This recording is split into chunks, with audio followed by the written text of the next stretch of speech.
Voilà, je vous propose de reprendre vos places. On va repartir avec l'intervention de Philippe Missotte.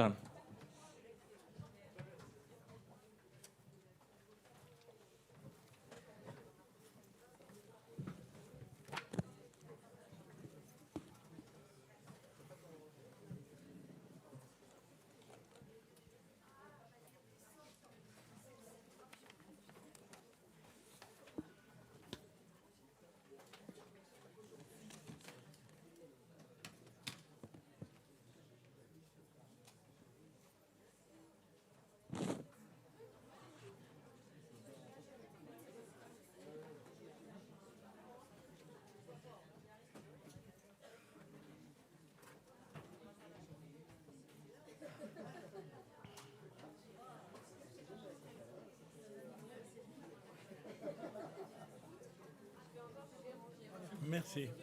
Donc j'appuie là-dessus. Et c'est l'ordinateur qui est là-bas, donc je veux juste le diriger Comme ça. voilà, comme ça. Et vous avez le suivi complet. D'accord. Au début, je vais commencer sans diapositive. Parfait. C'est 40 minutes. Hein, c'est moi. Je lèverai la pancarte. D'accord. 40. Tu lèves la pancarte à 30 minutes. Non, je n'ai pas celle de 30.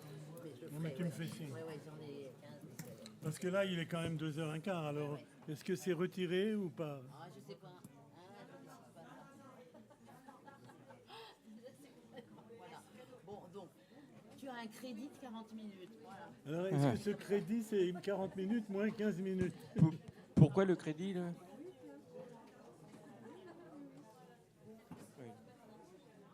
Oui, non, c'est bien. Souvenir, hein? Avec Fédération Française de Football. Ah ouais, ça c'est collector. Là, les gens qui me connaissent, Non, mais c'est pas lié à la déficience cognitive. les gens qui me connaissent, sachant mon attachement pour le football, vont être un peu étonnés. Ah bon? Voilà, donc Allons-y. je vais présenter très rapidement Philippe Missotte. D'autant plus rapidement que effectivement sa biographie est assez longue. Donc Philippe est sociologue. Il a été directeur du Collège coopératif de Paris, dont je rappelle qu'il avait été créé en 1959 par Henri Desroches. Philippe a créé en 2002 avec Pierre-Marie Meignet un Master 2 professionnel à Paris 3. Qui s'intitulait d'abord consultant accompagnateur de projets individuels et collectifs par la recherche-action et qui s'est appelé ensuite... Qu'est-ce qu'il y a ? Ah oui, d'accord, pardon. J'ai les fans qui sont là, je croyais que... Je commençais à regarder, je croyais que j'avais oublié quelque chose. Donc, oui, ils sont là. Et donc, qui s'est appelé ensuite DEPRA, développement des pratiques professionnelles et sociales par la recherche-action. En dehors de cela, donc Philippe a été, voilà, il va nous l'expliquer, a connu Henri Desroches et surtout, il a accompagné des dizaines d'EPSiens. Voilà, d'adultes en recherche-action. Voilà, donc Philippe, ma question, c'est qu'est-ce qui t'a amené à la recherche-action collective, puisque depuis ce matin, on a beaucoup parlé de recherche-action, mais plutôt individuelle. Ça marche, là? Oui ou non? Et là? Oui, ça marche. Là. Alors, il se trouve que... lorsque j'ai été au collège coopératif, j'en dirai un mot tout à l'heure au moment de la table ronde. On ne va pas redire les deux fois les mêmes choses. Christian Hermelin lançait, qui était directeur du collège, après le court passage de Maurice Magnificat à la suite de Desroches, lançait des ateliers coopératifs de recherche-action, qu'il a appelés Acora. D'ailleurs, j'ai apporté son livre pour ceux qui le désireraient. Dans le même temps, ces Acora, c'était essentiellement un travail collectif de militantes, de femmes militantes, qui déjà avait un certain âge et qui avait travaillé dans un mouvement féministe, féminin, un peu plus que féministe peut-être, qui était l'ancienne Ligue féminine catholique et sociale, et qui voulait écrire l'histoire de son mouvement. Donc Christian les a rassemblés, il a fait des ateliers. Et moi, dans le même temps, il se trouve que j'ai été sollicité pour faire l'évaluation d'un ce qu'on appelait programme de développement social de quartier. Alors, on est dans les années, vous voyez, 91-92 par là, et où j'avais fait de la formation de travailleurs sociaux. J'avais fait un week-end tout à fait par hasard là-bas, un week-end ou deux, et finalement j'ai été choisi pour faire cette évaluation de programme de développement social de quartier à mi-parcours. Donc le programme existait déjà depuis 2 ou 3 ans. Et mon idée, c'est qu'à la suite de Guy Béloncle, il était exclu que je fasse cette évaluation de l'extérieur, puis que je reparte avec ce que j'aurais récupéré et que je le donne au maire. Je voulais, et le chef de projet de l'époque, on appelait ça l'équipe de projet du développement social de quartier, on appelait ça une mousse, hein. Ils n'avaient pas le sens de l'humour, de faire de la mousse, maîtrise d'œuvre urbaine et sociale, et était tout à fait d'accord avec moi qu'il fallait profiter de cette évaluation pour essayer de mettre les gens en route. J'ai donc réuni une équipe d'une vingtaine de personnes, 10 travailleurs sociaux et 10 habitants. Il se trouve que c'était comme ça, le chiffre n'était pas du tout prévu d'avance. Et avec eux, j'ai conduit cette auto-évaluation du programme pendant 18 mois. Ça a été ma première recherche-action collective, auquel on a ajouté des entretiens. Les gens sont mis par équipe de 2. Ils ont eux-mêmes été faire des enquêtes auprès des locataires en prenant escalier par escalier pour essayer de rassembler des volontaires, venir à la réunion et essayer de voir ce que les gens en pensaient. Et finalement, au bout du compte, moi j'ai fait des entretiens aussi de responsables. Et puis au bout du compte, on a fait un rapport qui a été présenté d'abord à tous ceux qui avaient participé à l'équipe. Ils ont corrigé mon écriture, ils ont corrigé ce que je proposais. Puis ça a été proposé aux habitants. On a fait une réunion, on était à peu près le nombre qu'on est ici, hein. Ils m'ont proposé également des corrections. Et à ce moment-là, on a remis le rapport au maire sur une cinquantaine d'activités de ce programme de développement social de quartier. Ça allait des majorettes, toute l'équipe de handball, à la réfection des façades et des espaces verts.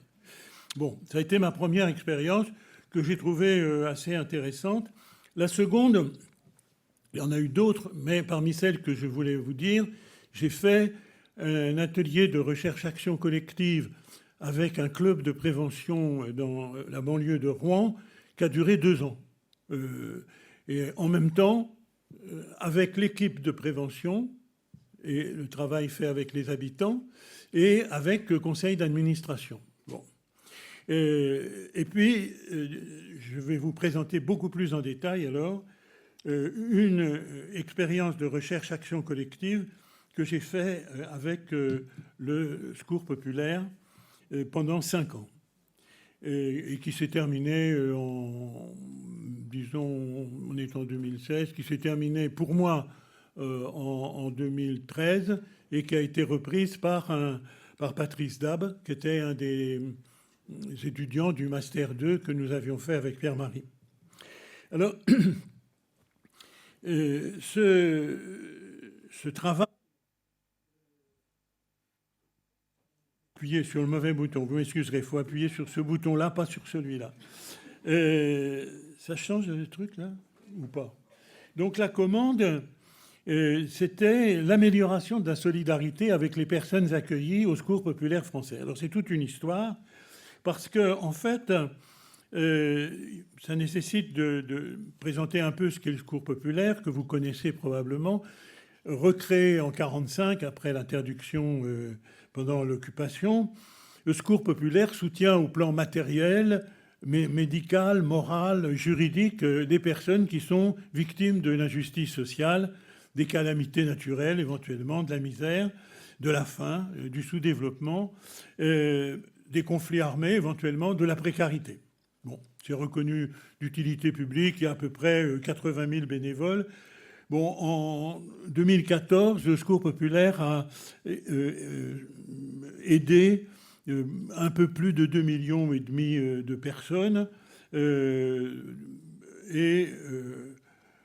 Ces personnes en difficulté sollicitent généralement en priorité l'aide alimentaire, et puis ceux qui les reçoivent leur donnent volontiers en priorité de l'aide alimentaire.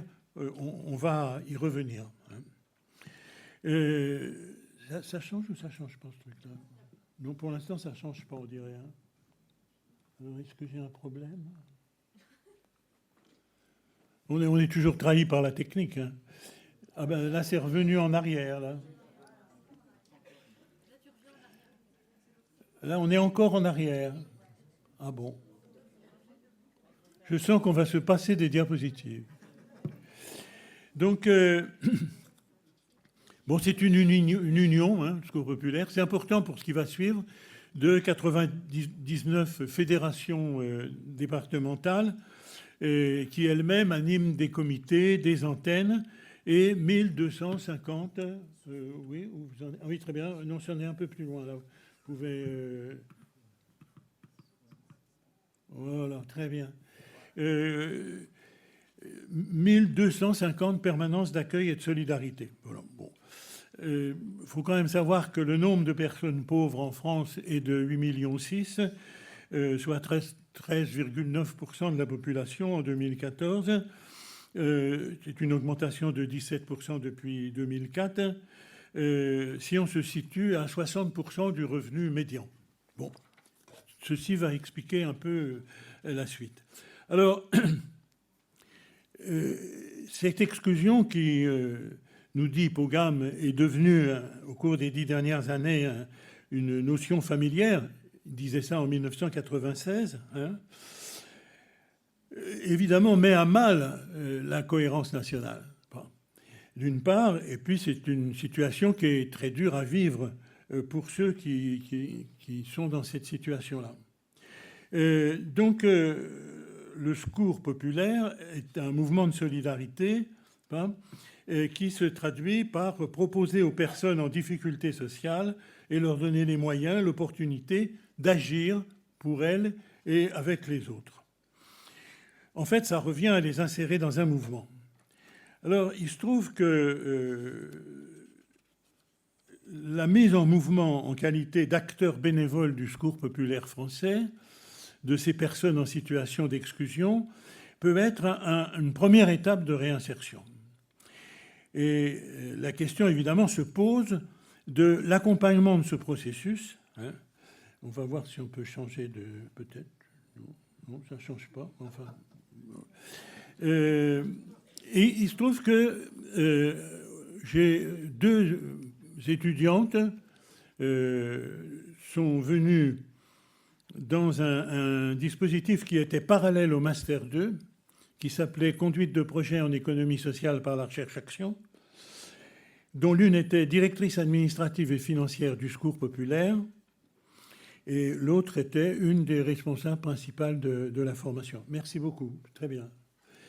Alors, elles ont donc eu comme travail à faire, comme tous les étudiants qui venaient au Master 2, elles ont eu à diriger, à animer un atelier de recherche-action collective. C'était ça le travail qu'elles devaient rendre à la fin de leurs années de formation au master. D'une part, qu'est-ce qui s'est passé pendant les ateliers qu'elles ont animés, et secondo, comment est-ce que ces ateliers se sont déroulés, et l'analyse un peu théorique de ce qu'elles avaient pu observer. C'était ça le le travail que faisaient tous les étudiants du Master 2. Il y en a quelques-uns qui sont dans cette salle et qui ont eu l'occasion d'en être victimes. Donc, ces deux étudiantes venant du Secours populaire ont fait un travail extrêmement intéressant sur l'idée comment mettre en mouvement les personnes en grande précarité accueillies au Secours populaire. Parce que le Secours populaire distribue de l'alimentation, récupère des vêtements et les met en état et les redistribue à ceux qui en ont besoin, emmène les enfants en vacances. Le problème du changement, et vous vous en rendez bien compte, en particulier au cours de cette journée, depuis ce matin, on change quand on agit, quand on entre en action. Comment mettre en mouvement ces personnes en grande précarité, à la limite, dirait-on, pour qu'elles n'aient plus besoin du Secours populaire. Donc c'est un pari osé. Hein. Et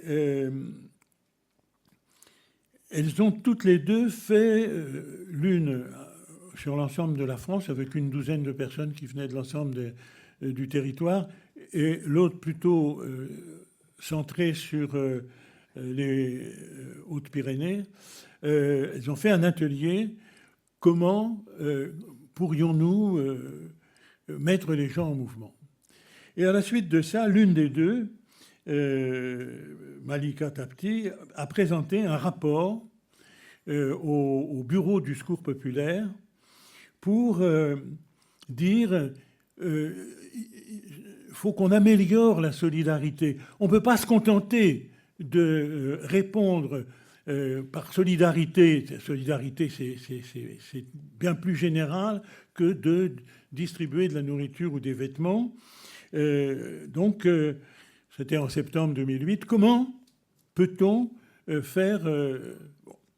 Alors, un jour, moi, elle m'avait posé la question, alors que j'étais son directeur de recherche, et je ne sais pas où on se promenait au bord de la Marne, et elle m'avait dit qu'est-ce qu'il faut faire. Parce qu'elle se posait véritablement, toutes ces deux femmes, elles se posaient véritablement la question.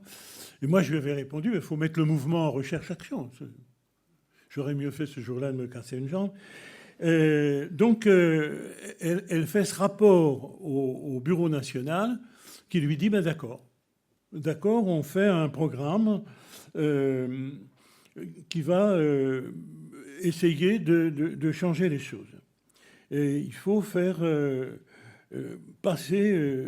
faire évoluer le mouvement, n'est-ce pas, pour faire une évolution des mentalités des bénévoles, mais aussi des cadres locaux, pour adapter l'institution. Alors, cette intuition de recherche Action nationale, quand elle est venue me dire, ils ont également choisi qu'il y ait un professionnel qui nous accompagne, et ça sera toi. Je me suis dit, c'est pas si simple que ça, quoi. Parce que, on va voir si vous pouvez peut-être appuyer sur le truc, là. Ah, il est parti. Ben, appuyez, alors. Voilà. Je me suis dit, comment sensibiliser un mouvement où il y a autant de bénévoles, des milliers de bénévoles, organisés chacun organisés dans des départements. Chaque département est une association 1901. Chaque comité local est une association 1901, donc est maître chez lui. Seule des recherches-actions collectives à la base, sur le terrain, est possible. Il faut que ça soit eux qui découvrent qu'on peut faire changer l'action qu'ils ont. On peut développer la solidarité autrement. Bon, alors se pose à ce moment-là la question, ben vous l'imaginez facilement, de la commande. Hein. Et puis, on va voir que ça pose un certain nombre de questions très, très concrètes. Préparer cette recherche-action collective, pour moi, négocier une convention d'intervention, et puis aussi ménager une étape d'élaboration pour définir une stratégie et voir si les gens sont d'accord, si c'est possible, si c'est faisable, ou si c'est une idée que j'ai eue, que j'ai eue avec quelques personnes, avec ces étudiantes, mais qui est complètement, qui est un fantasme, quoi. Et essayons d'expérimenter un tout petit peu un modèle pilote sur le terrain. Alors bon, ça c'était décembre 2008, puis à ce moment-là, je fais une réunion où je demande des volontaires, dans une grande réunion où il y avait beaucoup de monde, et il vient une centaine de personnes, et sur une centaine de personnes, ça dégage 33 cadres de 22 départements différents, hein, qui vont se répartir en 2 ateliers préparatoires. Il faut bien voir que là, on n'est pas rentré dans le vif du sujet. On est encore dans l'année 2009, qui va être une année préparatoire. Bon, alors il va y avoir un atelier animé par un de nos camarades de l'équipe du master, Francis Alfoldi, qui va essayer de créer un outil, un questionnaire d'évaluation qu'on va mettre à la disposition des ateliers volontaires. Ça, c'était un premier point pour qu'ils fassent le point, n'est-ce pas? Parce que je me suis dit, si on dit à des ateliers, des gens qu'on rassemble, plein de bonne volonté, créer un guide d'entretien, ils vont y passer le restant de leur jeunesse, hein. On sait, nous, le temps qu'on y passe quand on fait un travail de ce genre, il faut qu'on leur donne déjà des outils pour qu'ils puissent commencer à faire le travail et que ça soit suffisamment rapide pour qu'ils y croient. Parce que sinon, s'ils passent un an à fabriquer un guide d'entretien, on aura perdu 80% des effectifs au bout de 6 mois, quoi. Donc l'autre atelier, c'était que j'animais avec la responsable du Secours populaire, qu'on avait appelé pompeusement stratégie et méthode.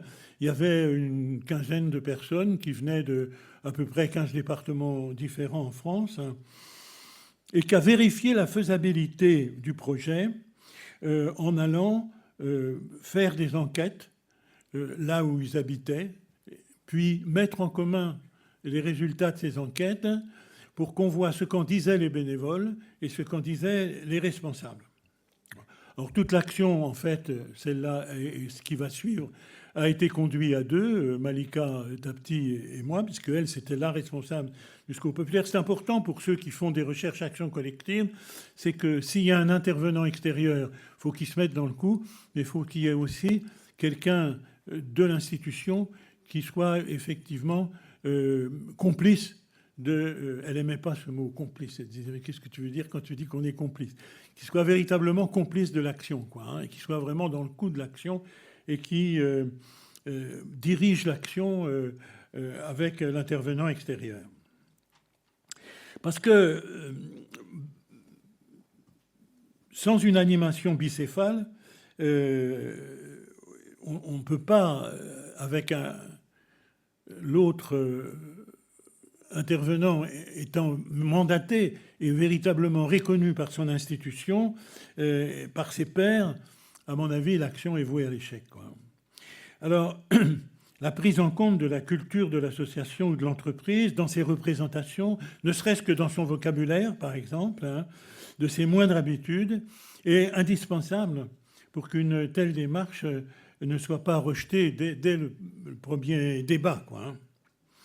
Bon, alors, on a fait pas mal d'enquêtes. On a créé un questionnaire qu'on a envoyé à tout le mouvement. On a eu 600 réponses à peu près. Dans l'ensemble, l'avis aussi bien des bénévoles que des responsables était plutôt favorable pour faire ces ateliers de recherche-action, avec 2 points de vue.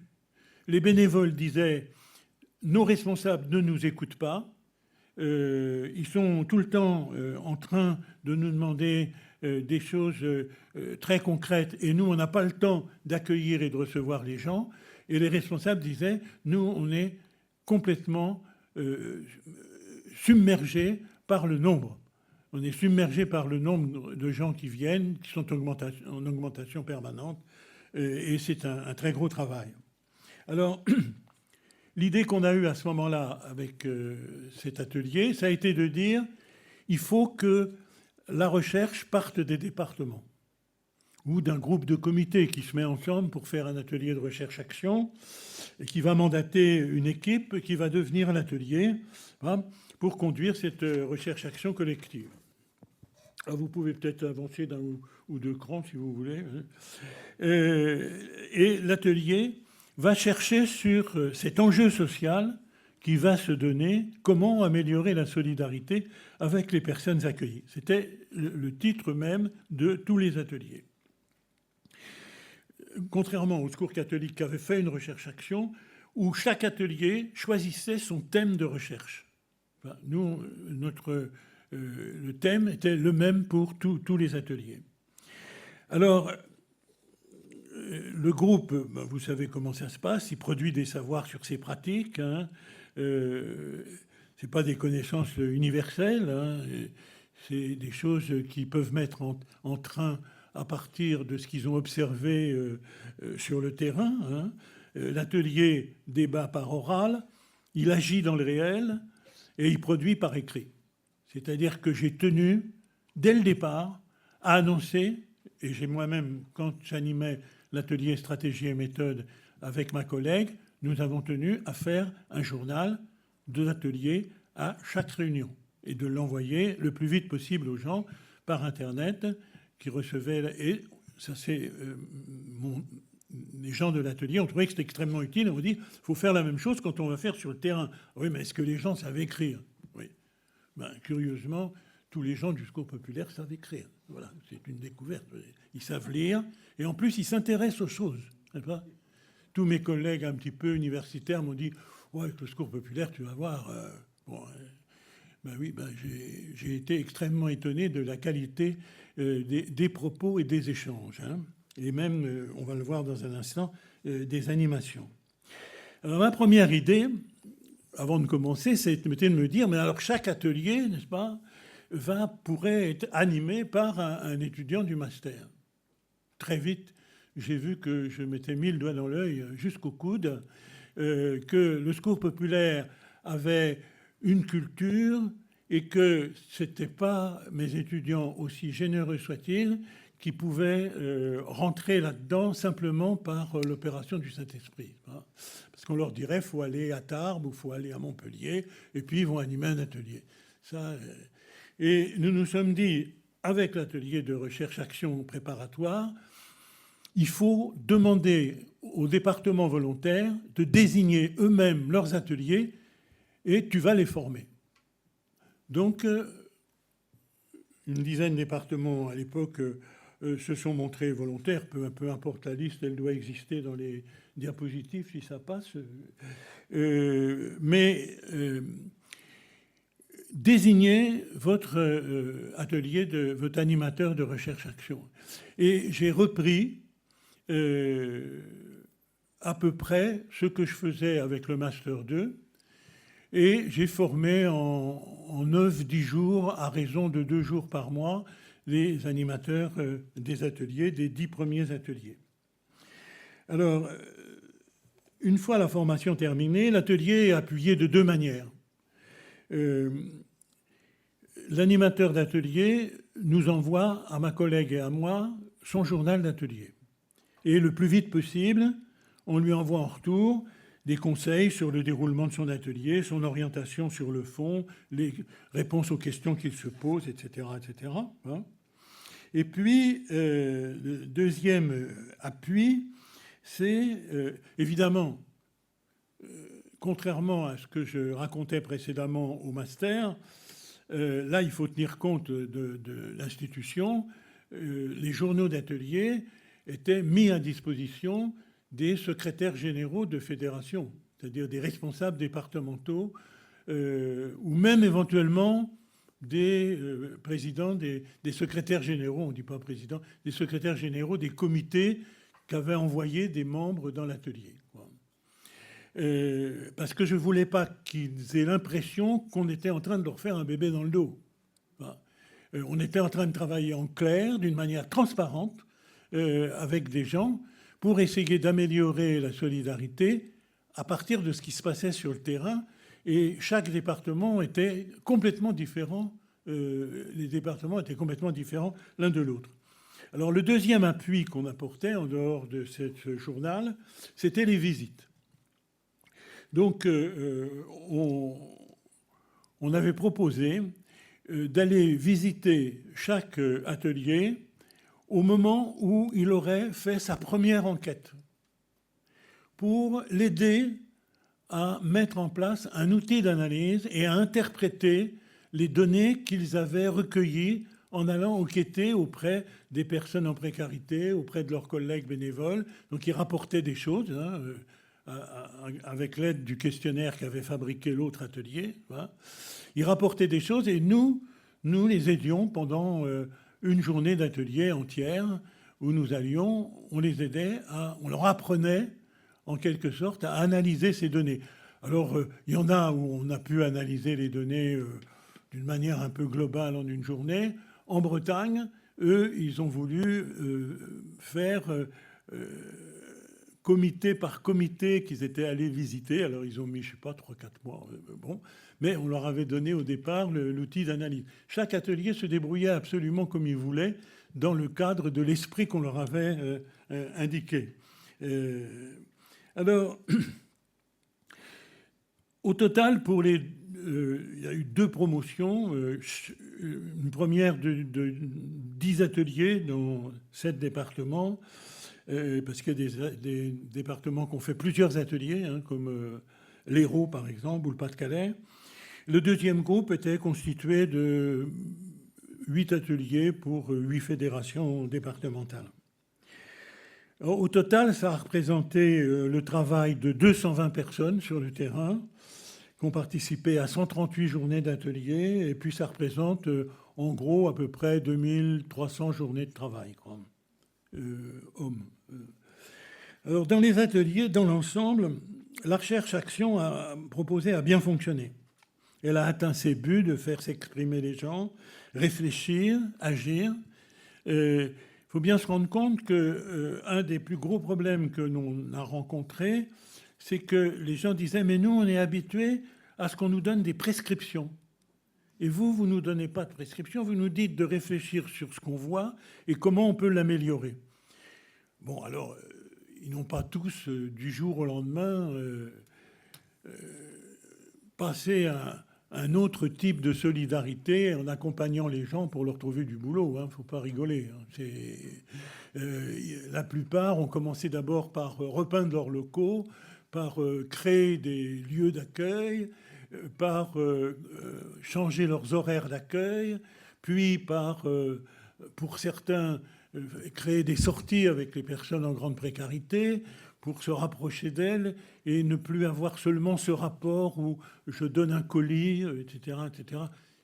Mais voilà le genre de progrès qui ont été faits dans les ateliers. Puis un deuxième sorte de progrès qui a été extrêmement importante, je dirais, qui a été la découverte que lorsqu'on faisait parler les gens, là je parle des bénévoles, hein, lorsqu'on faisait parler les gens, il en ressortait des idées nouvelles, il en ressortait un esprit d'équipe, une manière de faire, ce qui a amené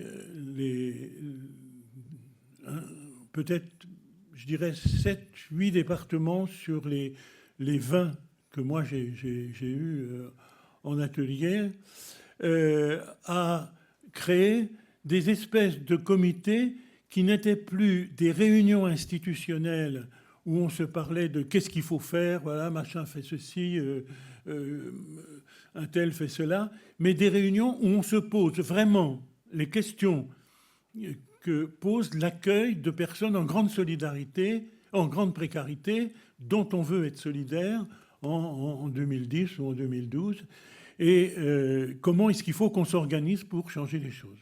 Donc ça a été le deuxième, à mon avis, réussite. Personnellement, j'ai arrêté là et puis j'ai donné la fonction, ça a duré pendant 5 ans avec les ateliers préparatoires. Alors, j'ai fait une petite enquête après, finale, pour essayer, pour faire une évaluation, parce que c'était beaucoup trop compliqué pour faire une évaluation digne de ce nom, mais pour faire une espèce de compilation de ce qui avait été fait. Et les secrétaires généraux, sauf 2, qui n'étaient pas là au moment du lancement de l'atelier, les secrétaires généraux, merci, les secrétaires généraux avaient exprimé une très nette satisfaction. Par exemple, disons, au secours populaire, il faut aller doucement, et les évolutions sont lentes. Je crois beaucoup à la répétition. Les progrès se font dans l'accompagnement des activités, pas à pas. Et pour cela, la recherche-action est productive. Ça vient des Seines-Maritimes. Parfois, certains ont constaté des modifications très importantes. La démarche vaut vraiment la peine. Elle est très formatrice. Quand la démarche vient des bénévoles eux-mêmes, ils se l'approprient vraiment. Il faut prolonger cette démarche. Et moi, en tant que secrétaire général, dit la personne qui écrit là, l'atelier m'a apporté dans le sens où les gens se sont appropriés la démarche. Je suis plus seul. Hein.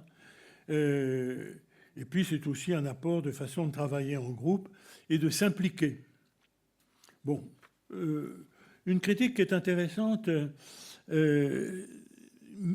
qui vient de Marseille, il faudrait y mettre du fond, m'a dit une personne. Et c'est là où on voit que je suis pris dans une contradiction qui est celle de laisser la liberté aux ateliers et la demande, il faudrait y mettre du fond. Viser la convivialité, l'expression c'est important, mais l'atelier doit aussi s'adresser à l'intelligence, dit cette personne, à l'intellect, avoir des débats d'une certaine profondeur. Il faut que les gens sachent ce qui les motive et puissent le penser et le dire. Hein. On revoit là bien une pensée de Paul Frère, hein, pour que les hommes changent le monde, il faut qu'ils sachent que le monde peut être changé et peut être changé par eux. Et là, elle met vraiment du fond dans l'atelier de recherche-action, ce qui se trouve un peu en contradiction avec l'idée, si on veut laisser les ateliers libres, il faut que, c'est un peu comme la psychanalyse, il faut que les choses viennent. On ne va pas dire à la place du patient, ben là, on ne va pas dire non plus à la place des gens. Alors, là, je ferai deux observations. La première, c'est que ce que j'ai entendu ce matin de la part de Pascal, j'ai trouvé très intéressant. Je me suis dit, est-ce que tu n'as pas loupé ton coup en ne structurant pas les ateliers de telle sorte que chaque membre de l'atelier soit, c'est ce qu'a dit Pascal et c'est ce qu'a dit aussi Jocelyne Gendrin, soit aussi un relais vis-à-vis de son groupe et qui rende compte du système de relais dans les réunions suivantes. Ça, je pense que ça aurait été, si vous voulez, une espèce de structuration, et alors c'est pour ça que je l'ai refusé. J'ai eu peur que ça soit comme une espèce de représentativité. C'est-à-dire chaque antenne, chaque comité envoie une personne à l'atelier, machin, etc., qui retourne dans son comité. Et je me suis dit, oui, mais là, il risque d'y avoir une représentativité. J'ai peut-être fait une erreur. Et puis alors, ce deuxième point, que je viens de vous dire, qui était le problème du fond, quoi. C'est-à-dire que je n'ai pas su introduire cette question de la réflexion sur le fond. Je pense que la plupart des ateliers se sont terminés au moment où l'atelier aurait été prêt pour faire un second atelier où il se serait vraiment posé la question. Ils étaient encore un peu dans... On va voir les choses qui ne marchent pas, alors on répond, on fait... bon, on arrange les choses, on fait un lieu plus accueillant, on fait par exemple un accueil du soir de 18 à 22 heures pour des gens qui travaillent et qui ne peuvent pas venir dans la journée.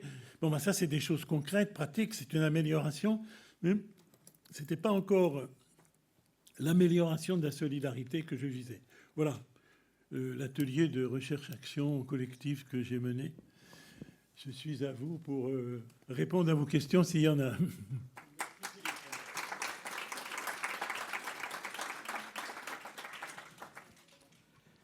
Voilà, donc une expérience assez remarquable, hein, parce qu'à l'échelle nationale et qui effectivement a mobilisé, comme tu le disais, plus de 200 acteurs sur le terrain, et des acteurs qui au départ, évidemment, n'avaient aucune formation particulière à la recherche-action, et en même temps que le dispositif a fait entrer dans une démarche réflexive partagée. Et c'est intéressant par rapport au master. C'est que les gens qui viennent au Master 2 se former pour être animateurs d'ateliers de recherche-action collective, ils viennent parce qu'ils veulent avoir un bac+5 aussi. Hein. Ça entre quand même en ligne de compte. Accessoirement.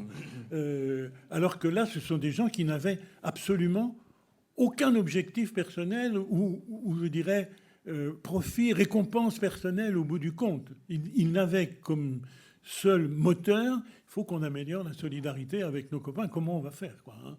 Et je vous jure qu'il y en a qui ont fait ça d'une manière qui m'a vraiment étonné. Enfin, j'ai été très, très intéressé. Bon. Oui, Jocelyne, tu veux intervenir? Moi, j'ai une question justement par rapport à ce que tu viens de dire, où les animateurs des ateliers, ils ont aussi acquis des nouveaux savoirs, des nouvelles pratiques. Est-ce que vous avez fait une sorte de validation d'acquis de l'expérience, même si ce n'est pas jusqu'au bout, mais est-ce qu'il y a eu une reconnaissance, une validation de ces nouveaux acquis? Non. Non. Non. Cette validation, j'essayais de la mettre en place avec le service de formation du Secours populaire, Joël Botalico, et on n'a pas trouvé la solution. Et là, la question que tu poses soulève une autre question, qui est la question institutionnelle. En fait, je ne suis pas certain que institutionnellement, il y a des fédérations départementales qui se sont mises en route. Bon, avec celle qu'a animée Patrice Dab, ça doit être 25 ou 30, quoi. Hein. Moi, pour mon compte, une vingtaine. Mais je dirais que c'était un volontariat parcellaire. C'était pas un volontariat qui était animé par le mouvement. Parce qu'à ce moment-là, si ça avait été animé par le mouvement, on pouvait valider, on pouvait faire une espèce de certificat, un machin, bon, qui aurait redonné à ces animateurs de recherche-action un petit quelque chose, quoi. Ça n'a pas été le cas. Je pense que ils vont, après ces départements, c'est une action qui va être abandonnée, je pense. Mais, je dirais, méfiance.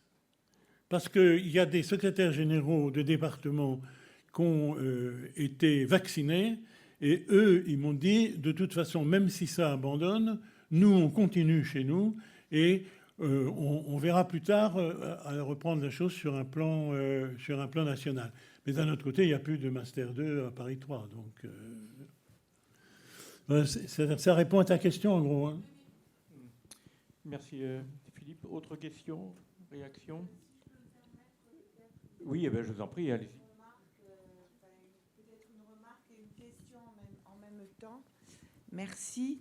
Dans l'exposé, ce que j'en comprends, c'est que moi, je l'assimilerais plutôt à ce que j'appellerais un diagnostic-évaluation participatif, et que c'est à partir de là qu'on pouvait rentrer effectivement dans une recherche-action, donc avec les personnes concernées des terrains, donc les bénéficiaires, on va dire, du secours populaire. Il y a un truc que je pige pas, peut-être, hein. Mais en tout cas, non, vous posez très bien la question.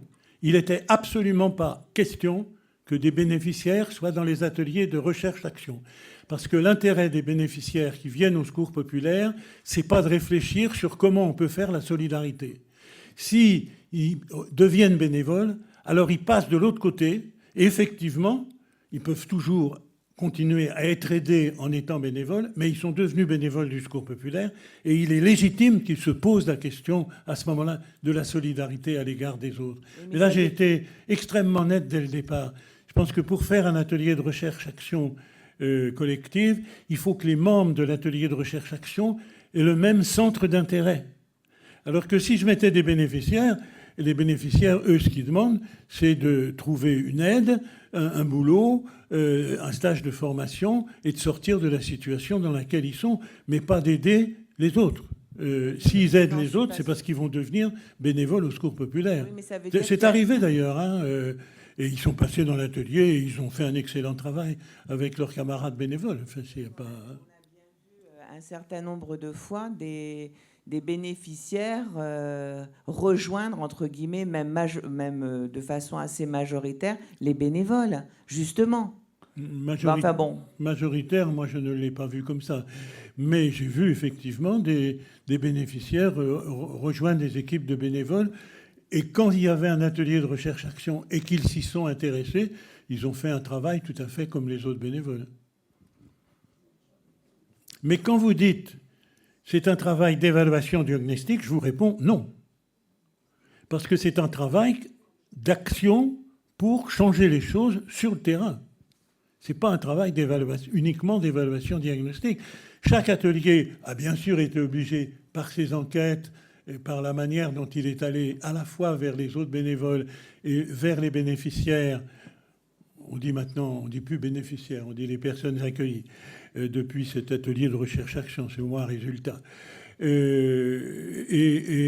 avec ce qu'ils ont récupéré, ils ont essayé de changer déjà des choses, mais plutôt des choses matérielles, concrètes, de faire des activités nouvelles, plus que de changer complètement cet esprit de la solidarité en essayant de proposer aux gens des choses qui leur permettent d'évoluer.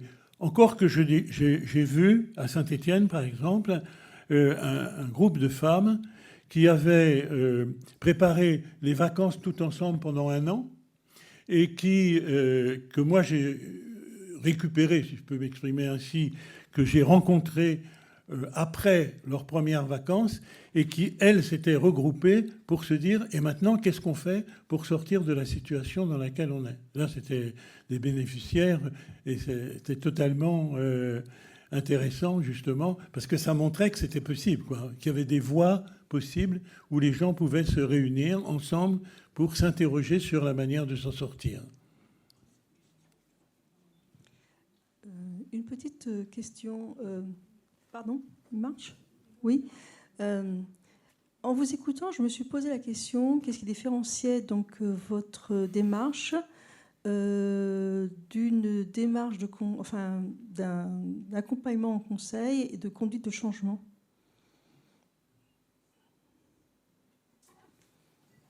Est-ce que vous pouvez préciser votre question, s'il vous plaît ?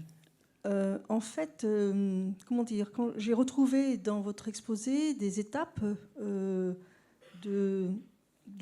d'état des lieux, peut-être de diagnostic, d'amener les personnes à travailler ensemble, à réfléchir, à faire des propositions pour dégager des pistes et les mettre en action. Il m'a semblé reconnaître là, de façon assez classique, je dirais, ce que l'on fait en conduite de changement dans le cadre de démarches de conseil, de cabinet de conseil. Je me trompe ou simplement peut-être que le sujet, la matière traitée, fait que on va définir ça comme une recherche-action. Où sont les frontières ? Je cherche les frontières en fait entre ces différentes position. Je vois bien ce que vous voulez dire.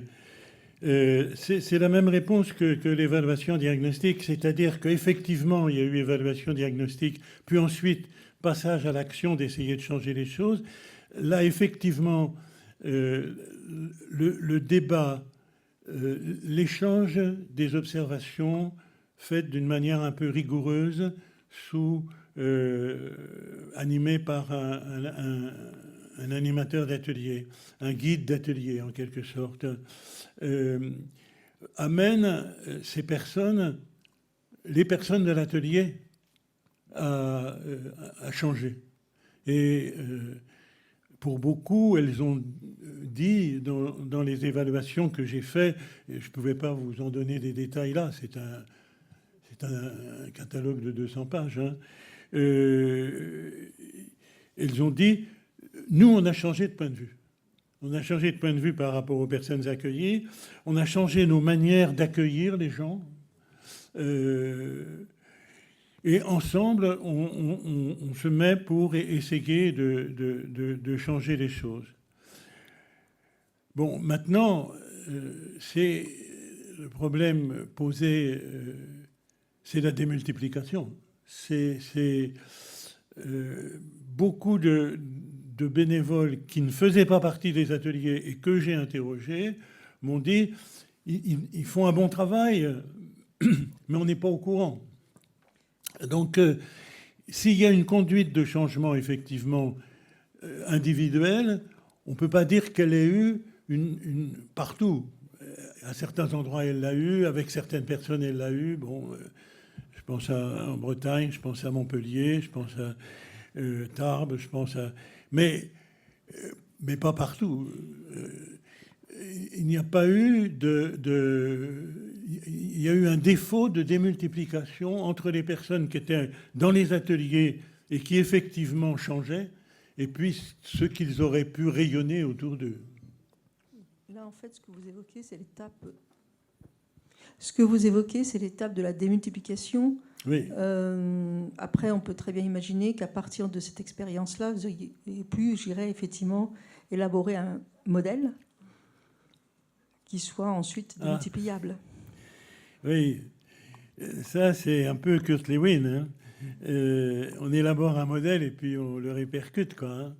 Et moi, j'ai pas voulu me lancer là-dedans. Je pense qu'il fallait que chaque atelier de chaque département volontaire, mis à part qu'on lui donnait un outil un peu pour essayer de fouiller la réalité, mais recommence à zéro.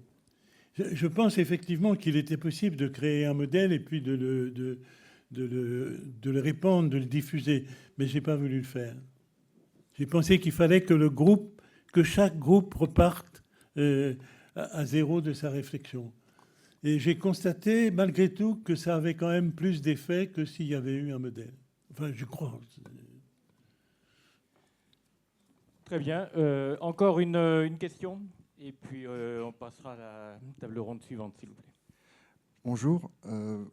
Vous avez avancé une idée auprès de vos interlocuteurs du Secours populaire. Oui. Cette idée a fait son chemin jusqu'aux instances dirigeantes qui ont donc décidé de la mise en place de ce programme, de cette démarche, de ce chantier de recherche-action. Oui. Oui. Vous avez été saisi personnellement Oui. du chantier que vous avez mené, en tout cas je l'ai ressenti comme tel, de façon très, très, très volontaire et avec votre expérience. Avez-vous bénéficié d'une supervision ? Est-ce que vous-même vous avez été suivi ? Est-ce que vous avez bénéficié ou vous êtes inscrit dans un dispositif d'intervision ? C'est-à-dire, est-ce que vous avez partagé votre pratique avec d'autres qui avaient ce genre de chantier en cours de façon à bénéficier lors de cette année, 2 années, 3 années, 4 années d'intervention après une saisine individuelle, personnelle ? Alors, voilà, c'était ma question. Superviser, non. J'en ai parlé avec certains collègues, mais pas dans un esprit de supervision. Hein. En revanche, tant qu'on a été 2, ça a été facile. Où c'est devenu beaucoup plus difficile, c'est quand ma collègue, mon alter ego, a été nommé, a eu une promotion très importante, hein, et qu'elle a abandonné le projet, quoi. Et elle a été remplacée par quelqu'un de très bien et qui est rentré assez bien dans le projet, mais qui n'avait pas, ce que j'ai dit au début dans mon exposé, qui n'avait pas le poids et la reconnaissance de cette personne à l'intérieur de l'institution. Enfin, pour répondre à votre question, à partir du moment où... tant qu'elle a été là, on a tout échangé. Hein, et puis aussi, on ne peut pas parler de supervision, mais il y avait quand même une vision permanente avec les 10 ou 12 responsables d'atelier. Enfin, par atelier, il y avait 2 animateurs ou animatrices. Et je les réunissais régulièrement et j'avais des contacts avec eux régulièrement et je vérifiais avec eux régulièrement comment fonctionnait l'ensemble. Bon, je n'ai pas donné de détails, je faisais aussi la lettre des ateliers qui paraissait tous les 2 mois où paraissaient des brèves dans lesquelles étaient données comment ça se passait dans tous les ateliers, quoi. Ça marche pas, etc. Bon, on ne peut pas dire que c'était une supervision, mais c'était quand même une vision d'ensemble et puis un partage avec les gens qui étaient responsables et qui le conduisaient sur le terrain, quoi. On se rencontrait très régulièrement pour faire le point, quoi. Voilà. Ça répond à votre question. Mais c'est vrai que si j'avais eu un superviseur, j'en aurais volontiers parlé avec lui, mais je n'en avais pas. Très bien, merci beaucoup Philippe, voilà pour ce témoignage.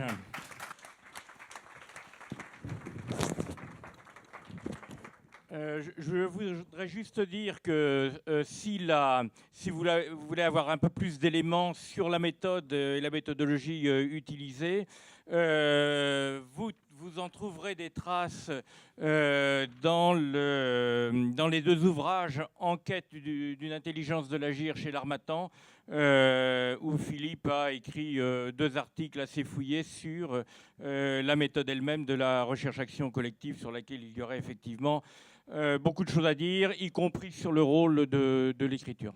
En tous les cas, merci beaucoup Philippe. Je laisse le micro à Naïma qui va animer l'atelier suivant. Il y a juste j'aurais dû, mais tu reviens alors. J'aurais dû, mais j'ai été un peu pris par le temps et par mon discours.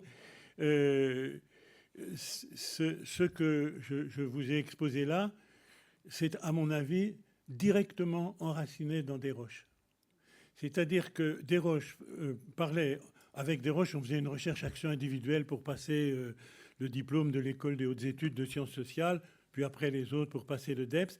Mais en fait, dans son discours, Desroches disait sans arrêt que la recherche-action était rayonnante et que la recherche-action, que lui qui faisait une recherche-action changeait la société, changeait son entourage autour de lui. Donc j'aurais dû le dire aussi, vous me pardonnerez de ne pas l'avoir dit.